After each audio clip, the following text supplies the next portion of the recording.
Assalamualaikum warahmatullahi wabarakatuh.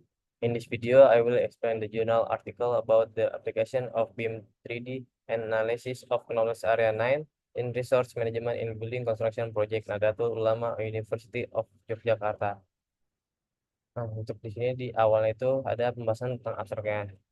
Kurang lebih penelitian ini menganalisis penerapan Building Information Modeling atau BIM 3D pada proyek pembangunan gedung Universitas Nahdlatul Ulama Yogyakarta dengan fokus khusus pada pengaruhnya terhadap manajemen sumber daya manusia atau SDM yang dijelaskan melalui knowledge area 9 dalam PMBOK. Nah, BIM 3D memungkinkan visualisasi yang lebih baik dan integrasi desain antar disiplin, mempengaruhi koordinasi dan kolaborasi antar tim. Namun, kendala terkait kompetensi teknis SDM, keterbatasan perangkat keras, dan interoperabilitas data masih menjadi hambatan yang harus diatasi. Nah, untuk latar belakangnya, industri konstruksi di Indonesia terus berkembang dengan adanya inovasi teknologi membantu mempermudah proses desain dan konstruksi. Salah satu inovasi yang paling signifikan adalah penerapan Building Information Modeling atau BIM, terutama BIM 3D yang menawarkan visualisasi tiga dimensi untuk perencanaan dan pelaksanaan proyek konstruksi. Untuk perumusan masalahnya itu, yang pertama ada bagaimana penerapan BIM 3D ini mempengaruhi efisiensi manajemen sumber daya manusia pada proyek konstruksi gedung UNU Yogyakarta. Dan dua, apa saja tantangan yang dihadapi dalam penerapan BIM 3D terkait dengan kompetensi tenaga kerja dan kolaborasi antar disiplin. Dan yang ketiga, bagaimana efektivitas penerapan BIM 3D dalam mengatasi kendala koordinasi antar tim proyek. Nah, untuk tujuan penelitian ini itu ada tiga. Yang pertama, menganalisis penerapan BIM dalam proyek pembangunan gedung UNU Yogyakarta, terutama dari perspektif manajemen SDM sesuai dengan knowledge area 9. Dan untuk kedua, mengevaluasi dampak BIM 3D terhadap koordinasi dan kolaborasi antar tim proyek. Dan yang ketiga, mengidentifikasi kendala dan peluang perbaikan dalam manajemen tenaga kerja saat menggunakan teknologi BIM tiga dimensi.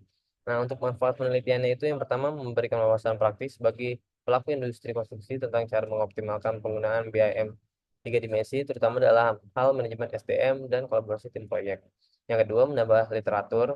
Yang ketiga, memberikan rekomendasi kepada manajer proyek untuk meningkatkan efektivitas pengelolaan SDM dan penerapan teknologi BIM tiga dimensi di masa mendatang. Nah, untuk metode penelitian ini menggunakan metode Importance Performance Analysis atau IPA yang dirancang untuk mengevaluasi kriteria penerapan BIM tiga dimensi di proyek pembangunan gedung Universitas Nahdlatul Ulama Yogyakarta, khususnya dalam konteks manajemen sumber daya manusia yang dikaitkan dengan knowledge area 9 dari PM Buka. Prosedur dari tahapan penelitian ini dilakukan secara sistematis sebagai berikut. Yang pertama itu ada desain penelitian. Penelitian ini berbentuk studi kasus yang mendalam dengan pendekatan kuantitatif dan kualitatif. Fokus utama penelitian ini adalah untuk memahami dan mengevaluasi efektivitas penerapan BIM tiga dimensi dalam konteks SDM, dalam konteks manajemen SDM serta hubungannya dengan efisiensi proyek konstruksi.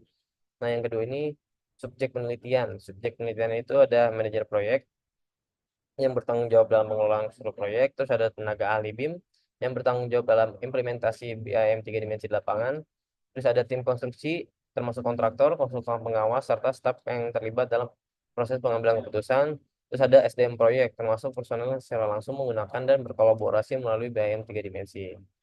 Selanjutnya ada instrumen penelitian. Nah, dua jenis instrumen penelitian digunakan untuk mengumpulkan data yaitu ada kuesioner terus dan wawancara semi struktur. Nah, untuk pengumpulan datanya itu ada studi literatur, distribusi kuesioner, dan wawancara. Nah, untuk teknik analisis datanya itu yang pertama ada analisis kuantitatif dengan IPE. Digunakan untuk mengidentifikasi kesenjangan antara tingkat kepentingan dan kinerja dalam penerapan BIM tiga dimensi. Nah, analisis ini dilakukan dengan membuat diagram kartesius yang dibagi menjadi 4 kuadran berdasarkan nilai rata-rata tingkat kinerja dan kepentingannya. Untuk kuadran A itu prioritas tinggi, untuk kuadran B pertahankan, untuk kuadran C itu prioritas rendah, dan kuadran D pelaksanaan berlebihan. Nah, untuk analisis kualitatif itu hasil wawancara dan dianalisis secara tematik untuk mengidentifikasi pola-pola yang berhubungan dengan tantangan dan peluang dalam manajemen SDM saat menggunakan BIM tiga dimensi. Nah, untuk variabel penilaiannya itu ada dua kategori. Yang pertama ada variabel kepentingan, dan kedua variabel kinerja. Terus terakhir ada validasi dan reliabilitas data. Untuk memastikan validitas dan reliabilitas instrumen, dilakukan uji coba kuesioner kepada 5 responden dari proyek serupa sebelum penyebaran. Selain itu, wawancara direkam dan transkrip hasil wawancara diulas oleh peneliti untuk meminimalkan bias dalam analisis. Nah, untuk hasil dan pembahasannya itu, hasil penelitian ini menunjukkan bahwa penerapan BIM pada proyek UNU Yogyakarta telah memberikan manfaat signifikan dalam visualisasi proyek dan kolaborasi antar tim. Beberapa hasil penting meliputi, yang pertama itu ada peningkatan kolaborasi, terus yang kedua ada manajemen sumber daya manusia, yang ketiga ada kesenjangan kompetensi, dan yang keempat ada evaluasi IPE.